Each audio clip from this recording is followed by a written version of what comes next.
আসসালামু আলাইকুম প্রিয় দর্শক, এই মুহূর্তে দেশের রাজনীতিতে সবচেয়ে বড় প্রশ্ন হচ্ছে যে নির্বাচন কবে হবে, এবং এ নিয়ে একটা ধারণা সবাই কিন্তু পেয়েছেন। রাজনৈতিক দলগুলো পেয়েছেন, সাধারণ মানুষও পেয়েছেন। কে দিয়েছে ধারণাটা? খোদ সরকার প্রধান ডক্টর ইউনূস দিয়েছেন। উনি একাধিকবার গত কয়েক সপ্তাহের মধ্যে, খুব বেশি দিন দেরি নয়, গত এক সপ্তাহ দুবার অন্তত উনি বলেছেন যে বছরের ডিসেম্বরে নির্বাচন হতে পারে, ডিসেম্বরের মধ্যে। স্পষ্ট করে তারিখ ঘোষণা করেননি, কিন্তু সে ধরনের একটা ঘোষণা উনি দিয়েছেন।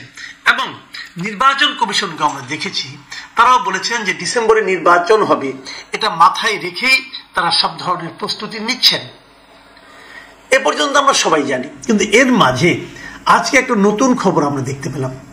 সেই খবরটা কি, যে সরকার থেকে পদত্যাগ করা উপদেষ্টা, যিনি নতুন পার্টি জাতীয় নাগরিক পার্টির আহ্বায়ক হিসেবে দায়িত্ব নিয়েছেন, তিনি সম্প্রতি রয়টার্সকে একটা ইন্টারভিউ দিয়েছেন। সেই ইন্টারভিউটা আজকে বিভিন্ন মিডিয়াতে আমি দেখতে পেলাম, এবং সেখানে উনি কি বলেছেন?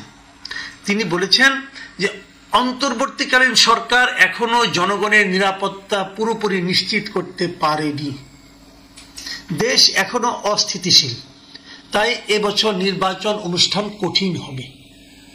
তিনটা সেন্টেন্স আমি আপনাদেরকে পড়ে শোনালাম।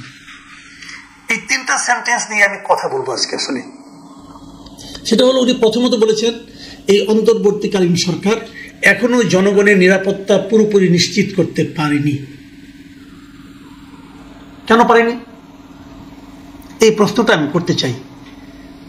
7 মাস হয়ে গেছে, 7 মাসেও আপনি জনগণের নিরাপত্তা কেন পুরোপুরি নিশ্চিত করতে পারেননি? এটা কি আপনাদের ব্যর্থতা নয়? এই ব্যর্থতা থেকে বের হয়ে আসতে আপনারা কি খুব কার্যকর কোনো পদক্ষেপ নিতে পেরেছেন?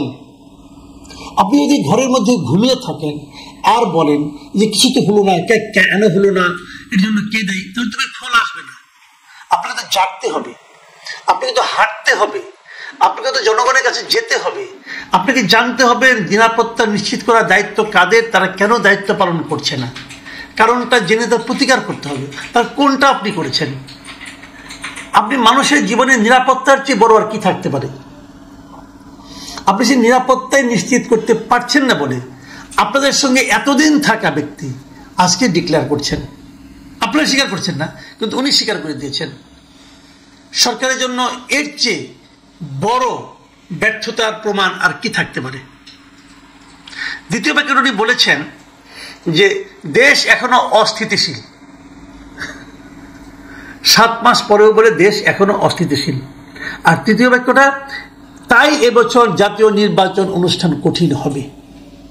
প্রথম প্রশ্ন হলো, দেশটা যে অস্থিতিশীল সেই কথাটা কিন্তু অনেকেই বলেছে, বিভিন্ন পলিটিক্যাল পার্টির পক্ষ থেকে বারবার অভিযোগ করা হয়েছে যে দেশের স্থিতিশীলতা আনাটা সরকারের দায়িত্ব, এবং সরকার সেটা পারছে না।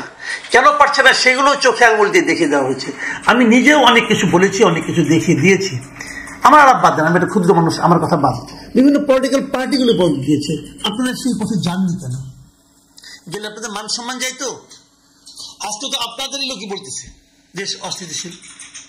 তারপরে এই লোকে ভার্ডিক্ট দিচ্ছে যে এবছর জাতীয় নির্বাচন অনুষ্ঠান কঠিন হবে। এইটার ক্ষেত্রে আমার একটা অন্য ধরনের আপত্তি। অন্য ধরনের আপত্তি এখানে যে নির্বাচন কঠিন হবে কি হবে না সেটা সরকার বলবে। Mister Nahid Islam, you are no more in government. আপনি এখন বাংলাদেশের নিবন্ধিত 42 রাজনৈতিক দল আছে, আপনি তাও না। আপনি একটা অনিবন্ধিত রাজনৈতিক দল। আপনি নিবন্ধন পেতেও পারেন, নাও পেতে পারেন আইন অনুযায়ী দেখতে গেলে। তো আপনি পাবেন, হয়তো আশা করছেন, আপনাদের ক্ষমতা আছে, হয়তো পাবেন। নিবন্ধন না পেলে আপনার নির্বাচনে অংশ নিতে পারবেন না দলীয় ভাবে। তো আপনি ভার্ডিক্ট দেওয়ার কে যে নির্বাচন কঠিন হবে? আপনি এখনো ভুলতেই পারছেন না যে আপনারা সরকারে নাই, আপনি সরকারে নাই। অথবা হয়তো আপনাদের মধ্যে এমন কিছু কাজ করছে যে আপনারা সরকারে অফিসিয়ালি না থেকেও সরকারে আছেন। এই দুটোই তো খারাপ। আমরা গত কয়েকদিন আগে প্রধান উপদেষ্টা বলছেন যে নির্বাচন এই বছরই দিবেন, আপনি বলছেন নির্বাচন অনুষ্ঠান কঠিন হবে। তার মানে প্রধান উপদেষ্টার যে মূল্যায়ন, সেই মূল্যায়নের সঙ্গে আপনি প্রথম দ্বিমত পোষণ করলেন। এবং আমার জানা মতে দেশের অন্য কোনো পলিটিক্যাল পার্টি এখনো প্রধান উপদেষ্টার এই বক্তব্যের সঙ্গে ডিসেম্বরে নির্বাচন হতে পারে এই বক্তব্যের সঙ্গে অন্য কোন পলিটিক্যাল পার্টির লিডার অথবা পলিটিক্যাল পার্টির কর্মীরা দ্বিমত পোষণ করেননি। ডিসেম্বরে নির্বাচন হোক, এটা কেউ অপছন্দ করেননি। আপনি প্রথম আপনার বক্তব্য দিয়ে এক্ষেত্রে একটা সন্দেহের কথা বললেন। আচ্ছা, এবার আসলে আমরা ভাবি এমন একটা সন্দেহ উনি কেন করলেন? আসলে এই ছাত্রদের এই দলটা, তরুণদের এই দলটা অথবা নাহিদ ইসলামের এই দলটা আসলে তারা কি চায়? এই ধরনের সন্দেহের মাধ্যমে তারা আসলে তাদের মনের যে আকাঙ্ক্ষাটা সেটা ব্যক্ত করে দিয়েছে। সেই আকাঙ্ক্ষাটা কি? তারা আসলে সময় চায়। তারা তাদেরকে নিজেদেরকে গুছিয়ে নেওয়ার জন্য আরো একটু সময় চায়। তারা মনে করছে যে যতই দিন যাবে ততই আমরা আরো গুছিয়ে নিতে পারবো, ততই আমাদের দলের স্ট্রেংথ বাড়বে। যদি 2 দিন পরেও আমরা নির্বাচন করি তাহলে 2 দিনের একটা বাড়তি বেনিফিট আমরা পাবো। এটা কিন্তু খারাপ না। এটা খারাপ না কেন? এটা তাদের দলের পক্ষ থেকে চিন্তা করলো, তাদের দলের জন্য ভালো, এবং উনি ওই দলের প্রধান হিসেবে নিজের দলের জন্য ভালোটাই চাইবেন। এটাই স্বাভাবিক, এটাই স্বাভাবিক। এবং আমি জানি, আমি যতটুকু বুঝি, বাংলাদেশে এখন এই পলিটিক্যাল অ্যারিনাতে 2 ধরনের ধারা বিরাজ করছে। একটা ধারা হলো তারা মনে করে যে দ্রুত নির্বাচন হয় তাহলে তাদের সুবিধা হবে। এই ধারার শিরোমণি হলো বিএনপি। মানে বিএনপি মনে করে এখন যদি দ্রুত নির্বাচন হয় তাহলে তাদের জন্য সুবিধা হবে, দেশের জনগণ এখনো তাদেরকে পছন্দ করে অথবা সংখ্যাগরিষ্ঠ মানুষের সমর্থন তারা পাবে। আর বিএনপি এটা মানে কিনা আমি জানি না, যে যতই দেরি হবে তাদের জন্য ঝামেলা বাড়তে থাকবে। এটা কেন বাড়বে সেটাও বলি। এটা বাড়বে এ কারণে যে বিভিন্ন মাঠ পর্যায়ে বিএনপির অনেক লোকজন কিন্তু নানা ধরনের চাঁদাবাজিতে জড়িয়ে গেছে। বিএনপি কেন্দ্রীয়ভাবে চেষ্টা করছে সেগুলো থামানোর জন্য, অনেককে বহিষ্কার করছে, অনেক কিছু তারা করছে, কিন্তু তাদের খুব একটা ফল হচ্ছে বলে মনে হয় না। নির্বাচন যদি দেরিতে হয় তাহলে এই জিনিসটা কিন্তু বিএনপি ছাড়া অন্য অনেক রাজনৈতিক দলের জন্য আমি মনে করি কিছুটা বাড়তি প্লাস পয়েন্ট হয়ে দাঁড়াবে। এটা এগুলো একটা বিষয়। আবার দেখুন, নির্বাচন দেরিতে করার জন্য এই যে নাহিদ ইসলাম যে কথাটা বলেছেন, এই কথাটা তো নির্বাচনকে উনি পিছিয়ে দিতে যাচ্ছেন, বোঝা যাচ্ছে। ওনার দলের উনি একাই না, কিন্তু আরো নেতা, যেমন গত 2 দিন আগে আমরা দেখলাম যে সার্জিস আলম একটা কথা বলেছিলেন যে হাসিনাকে ফাঁসির মঞ্চে ওঠানোর আগ পর্যন্ত নির্বাচনের কথা কাউকে ভাবতে উনি মানা করে দিয়েছেন। তার মানে উনি নির্বাচনটাকে আরো প্রলম্বিত করতে চান।